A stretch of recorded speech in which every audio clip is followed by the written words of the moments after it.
నమస్తే మిత్రులారా, రాష్ట్ర వ్యాప్తంగా పెద్ద ఎత్తున చర్చ జరుగుతున్నటువంటి news BJP Karimnagar MP parliament సభ్యుడు బండి సంజయ్ కుమారుడి పైన హైదరాబాద్లో ఉన్నటువంటి పేట్ బషీర్బాగ్లో ఫోక్సో కేసు నమోదు కావడం జరిగింది. దానికి సంబంధించినటువంటి వాస్తవాలు ఏంటి అవాస్తవాలు ఏంటి అని తెలుసుకోవడం కోసం నేను అదేవిధంగా టీపీవైఎఫ్ ఇంకో ఎన్జిఓ ఇలా ప్రజా సంఘాలన్నీ కలిసి ఇక్కడ రావడం జరిగింది. అందులో భాగంగా మేము సిఏ గారిని అడిగి తెలుసుకున్న తర్వాత మాకు అర్థమైంది ఏంటంటే కంప్లీట్గా కేంద్ర మంత్రి బండి సంజయ్ గారి కుమారుడిని ఇక్కడ ఉన్నటువంటి కాంగ్రెస్ ప్రభుత్వము, కేంద్రంలో ఉన్నటువంటి బీజేపీ ప్రభుత్వము కాపాడే ప్రయత్నం చేస్తూ ఉన్నది. ఒక మైనర్ బాలిక, పసి బుగ్గలారన్నటువంటి ఒక మైనర్ బాలిక, ఒక ఆడతల్లి, ఒక ఆడపిల్ల, ఒక నీచుడు, ఒక నికృష్టుడు, ఒక రాక్షసుడు నన్ను వచ్చి ఈ రకంగా లైంగికంగా వేధించాడు, ఇబ్బంది పెట్టాడు అని అంటే ఇంతవరకు పోలీసు వాళ్ళు అరెస్ట్ చేయట్లేరు. వాళ్ళు చెప్పినటువంటి సమాధానం ఏంటంటే అరెస్ట్ చేస్తామని చెప్పట్లేరు, చేయము అని చెప్పట్లేరు, ఇన్వెస్టిగేషన్ చేస్తున్నాం, ఈ కేసు ఇంకా ఇన్వెస్టిగేషన్లో ఉందని చెప్తా ఉన్నారు. కాబట్టి కంప్లీట్గా బండి సంజయ్ని కాపాడేటువంటి ప్రయత్నం ఇక్కడ ఉన్నటువంటి కాంగ్రెస్ ప్రభుత్వం రేవంత్ రెడ్డి కానీ ఇక్కడ ఉన్నటువంటి ఓవైసీ కానీ చేస్తూ ఉన్నారు. అక్కడ ఉన్నటువంటి నరేంద్ర మోడీ గారే చేస్తూ ఉన్నారు. రేపే అనుకుంటా, ఇవాళ 9వ తారీఖు కదా, రేపు 10వ తారీఖు ఈ హైదరాబాద్కు జనంతో మోడీతో మనం అనేటువంటి టూర్లో భాగంగా నరేంద్ర మోడీ గారు ఇక్కడికి వస్తున్నంట. పచ్చి అబద్ధం. బండి సంజయ్ గారి కుమారుణ్ణి కాపాడడానికి నరేంద్ర మోడీ గారు తెలంగాణకు వస్తూ ఉన్నారు.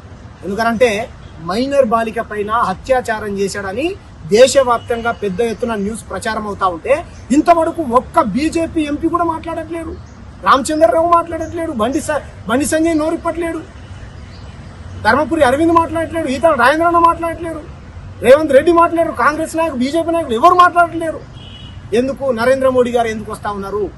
బండి సంజయ్ కుమారుణ్ణి కాపాడడం కోసం వస్తుందా, లేకపోతే బాధితురాలకు అండగా నిలవడం కోసం వస్తుందా? దుర్మార్గంగా గతంలో కూడా టెక్ మహేంద్ర అనేటువంటి యూనివర్సిటీలో గుండాగిరి చేసుకుంటూ తన తోటి స్నేహితుల్ని ఎలా పడతలా పిడిగుద్దులు గుద్ది మొత్తం రక్తం వచ్చేలా కొట్టి గుండాగిరి చేశాడు. అప్పుడు ఏం చెప్పారు ఈ విధవలు?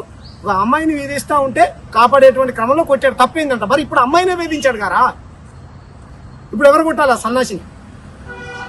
ఈ బండి సంజయ్ కేంద్ర మంత్రి, ఈయన దగ్గర ఉన్నటువంటి గుండాలు ఎమ్మెల్యేలను కొట్టడానికి పోతారు ఇండ్ల మీదకి, మందుల సామెల ఇంటి మీదకి చంపడానికి పోయారు. నిన్న కాకమున్న పాడి కౌశిక్ రెడ్డి ఆయన ఇంటి మీదకి పోయారు, గంగుల కమలాకర్ ఆఫీస్కి పోయారు. ఈ రాష్ట్రంలో హిందూ ముస్లిం పంచాయతీ పెడతారు. ఒకటి కాదు, రెండు కాదు. ఎక్కడిది? నీకు ఇంత ధైర్యం ఎక్కడిది? బండి సంజయ్ కుమారుడికి కానీ బండి సంజయ్కి కానీ ఇంత ధైర్యం ఎక్కడిది? లక్ష సబ్బు కొనుక్కోలేనటువంటి స్థాయి నుంచి వచ్చిన నువ్వు, నీ మిస్సెస్ మెల్లో ఉన్నటువంటి పుస్తల తాడు అమ్మి రాజకీయాల్లో వచ్చినటువంటి నువ్వు 5 కోట్ల రూపాయలు నిన్ను డిమాండ్ చేస్తూ నువ్వు ఇస్తావా? ఆ తల్లి మీద ఎలిగేషన్స్ పెడతా ఉన్నావు నువ్వు, ఆ కుటుంబాన్ని వేధిస్తా ఉన్నావు నువ్వు, ఆ పాప పేరెట్లా బయట పెడతావు బండి సంజయ్ నువ్వు? నీ మీద ఫోక్సో కేసు నమోదు చేయాలి. మైనర్ బాలిక పైన నువ్వు తప్పుడు కేసు పెట్టి మమ్మల్ని బ్లాక్మెయిల్ చేయడం కోసం హనీ ట్రాప్ చేసిందని చెప్తావా? నిన్నెవడు హనీ ట్రాప్ చేస్తాడు?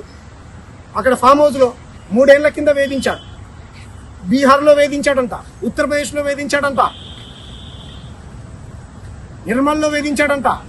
ఇలా రకరకాల ప్లేసులో సంవత్సరాల తరబడి వేధిస్తూ ఉంటే హనీ ట్రాప్ అని చెప్తాను. హనీ ట్రాప్ సంబంధించినటువంటి ఎవిడెన్స్ నీ దగ్గర ఏదైనా ఉంటే బయట పెట్టు. కాల్ రికార్డే కానీ అమ్మాయి డబ్బులు అడిగినట్టు, వాళ్ళ కుటుంబ సభ్యులను డబ్బులు అడిగినట్టు చిన్న ప్రూఫ్ ఉంటే బయట పెట్టు. అంటే నీ వెనక కేంద్ర బలగాలు ఉన్నాయని, నరేంద్ర మోడీ ఉన్నాడని, ఎవరిని పడితే వాళ్ళని కొడతారు, ఎవరిని పడితే వాళ్ళని హత్యలు చేస్తారు, దేవుణ్ణి అడ్డం పెట్టుకుని రాజకీయం చేస్తారు, ప్రజా సమస్యలపైన రాజకీయాలు చేయరు. ఈ గుండెని తక్షణమే అరెస్ట్ చేయాలి. తెలంగాణలో ఉన్నటువంటి ప్రజా సంఘాలు రాజకీయాలకు అతీతంగా ప్రతి ఒక్క ప్రజా సంఘం, మానవత్వం ఉన్నటువంటి ప్రతి ప్రజా సంఘం రోడ్డెక్కాలి. బండి సంజయ్ కుమారుణ్ణి అరెస్టు చేసేంత వరకు పోరాటం చేయాలి. బీజేపీ ఆఫీసు ముందు చేయాలి, బండి సంజయ్ ఇంటి ముందు చేయాలి, రోడ్లు ఎక్కాలి. మనందరం ఎందుకు మాట్లాడరు ఒక్కళ్ళు? ఇదే ఒక బలహీన వర్గాలకు సంబంధించినటువంటి బిడ్డలు ప్రియాంక రెడ్డి అనేటువంటి అమ్మాయిని చేసిరు, సరే చేసిండే అనుకుందాం, వాళ్ళని డిమాండ్ చేశారు, అరెస్ట్ చేశారు, మొత్తం రోడ్లు ఎక్కితే పిట్టలు కాల్చినట్టు కాల్చిపడేశారండి సిపి సజ్జనార్ గారు. ఎందుకంటే పారిపోతుంటే మేము కాల్చినాం అని చెప్పారు. పిట్టలు కాల్చినట్టు కాల్చారు. ఇప్పుడు వాళ్ళ మీద కేసు నడుస్తా ఉంది. ఇదే రాష్ట్రంలో దిగంబర్ కామ్లే అనేటువంటి ఒక సోషల్ యాక్టివిస్టు, ఒక కుల సంఘానికి సంబంధించినటువంటి ఉద్యమకారుడి మీద కేసు అయితే తక్షణం మేము కూడా అరెస్ట్ చేయాలని చెప్పాం.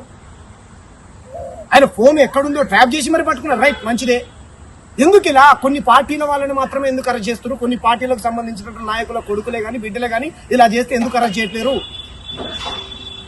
దీనిపైన పార్లమెంట్లో ఓవైసీ నువ్వు మాట్లాడాలి. నీకు బండి సంజయ్కి ఎటువంటి సంబంధం లేకపోతే కనుక నువ్వు అంటావు కదా తెలంగాణలో ఎవరికి అన్యాయం జరిగింది నేను ఉన్నా అంటావు కదా. నిజంగా పసిపాప 17 ఏళ్ల మైనర్ బాలిక పైన ఒక కేంద్ర మంత్రి కొడుకు అత్యాచారం చేసేటువంటి ప్రయత్నం చేశాడు. నువ్వు పార్లమెంట్లో మాట్లాడాలి. లేకపోతే నీకు బండి సంజయ్కి సంబంధం ఉన్నట్టే. తక్షణమే బీజేపీ ప్రభుత్వం బండి సంజయ్ని కేంద్ర మంత్రి పదవి నుంచి తొలగించాలి. ప్రజాప్రతినిధిగా కొనసాగే హక్కు లేదు. మీ పిల్లోడు నేర చరిత్ర కలిగినటువంటి వ్యక్తి, పోక్సో కేసు నమోదైంది, నీకు ప్రజాప్రతినిధిగా కొనసాగే హక్కు లేదు. బీజేపీ తక్షణమే సస్పెండ్ చేయాలి. బాధితురాల కుటుంబాన్ని నరేంద్ర మోడీ పరామర్శించాలి. బాధితురాల కుటుంబానికి మైనర్ బాలికకు నరేంద్ర మోడీ అండగా నిలబడాలి. జనంతో మనం మోడీతో జనం ఎవరు లేరు. అంబానీ ఆదానితో ఉన్నారు మోడీ గారితోనే అంబానీ ఆదాని గారు ఉన్నారు. మీ రాజకీయాలు మీరు చేసుకోండి. అరెస్టు చేయని పక్షాన బండి సంజయ్ కుమారుని అరెస్ట్ చేయకపోతే పెద్ద ఎత్తున రాష్ట్ర వ్యాప్తంగా శాంతియుతంగా రోడ్లెక్కి పోరాటం చేస్తాం. పోలీసులు కంప్లీట్ గా బండి సంజయ్ కుమారుని కాపాడే ప్రయత్నం చేస్తా ఉన్నారు. బాధితులకు భద్రతగా నిలవాల్సినటువంటి పోలీసులే వాళ్ళు ఎక్కడున్నారో సరే వాళ్ళ ఇంటి దగ్గర వాళ్ళని చంపేటువంటి ప్రయత్నం. మా నాయన కేంద్ర మంత్రి, మా నాయన ఎంపీ, మా నాయన వెనకాల కేంద్ర బలగాలు ఉన్నాయి, మా నాయన వెనకాల నరేంద్ర మోడీ ఉన్నాడు, నేను చంపుతామని బెదిరించాడంట నాకు తెలిసినటువంటి సమాచారం. కాబట్టి ఆ తల్లికి ఆ చిన్న పాపకు ఏమైనా జరిగితే, కాబట్టి తెలంగాణలో ఉన్నటువంటి కొంత మీడియా, అందరూ కాదు కొంతమంది మీడియా అమ్ముడు పోయారు బండి సంజయ్కి. అమ్ముడు పోయి ఏమంటారు బ్లాక్మెయిల్ చేసిందని లేకపోతే హనీ ట్రాప్ చేసిందని తప్పుడు ప్రచారం చేస్తా. అలా అన్నోని చెప్పు తీసుకొని కొడతాం. ఆ తల్లి ఏడుస్తా ఉంది. 3 ఏళ్ల నుంచి వాళ్ళిద్దరికి తెలుసురా, 4 ఏళ్ల నుంచి వాళ్ళిద్దరు కలిసి ఉన్నారు. అప్పటి నుంచి చేయను హనీ ట్రాప్ ఇప్పుడు ఎందుకు చేస్తారా? హనీ ట్రాప్ అని మాట్లాడుతారు లేదా వాళ్ళు?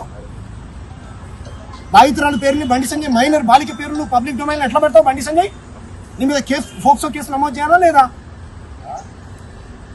కామన్ సెన్స్ లేకుండా నువ్వు ఈరోజు నీ అధికారాన్ని అడ్డం పెట్టుకొని ఈ రకంగా నువ్వు, మీ కొడుకు, మీ పార్టీ అమాయకమైనటువంటి బిడ్డలపైన ఈ రకంగా హత్యలు చేసుకుంటూ, దోపిడీలు చేసుకుంటూ, మత కలహాలు పెట్టుకుంటూ రాష్ట్రంలో శాంతి భద్రతలకు విఘాటం కలిగిస్తూ రాజకీయాలు చేస్తూ ఉన్నారు. కాబట్టి ఇటువంటి చీడ పురుగుల్ని తక్షణమే అరెస్ట్ చేయాలి, జైల్లో పెట్టాలి. చేసేంత వరకు ప్రతి నాయకుడు, ప్రతి ప్రజా సంఘం, ప్రతి రాజకీయ పార్టీ మాట్లాడాలి. మాట్లాడేంత ఆయన జైల్లో పెట్టేంత వరకు మేము పోరాటం చేస్తాం. జై భీమ్, జై తెలంగాణ.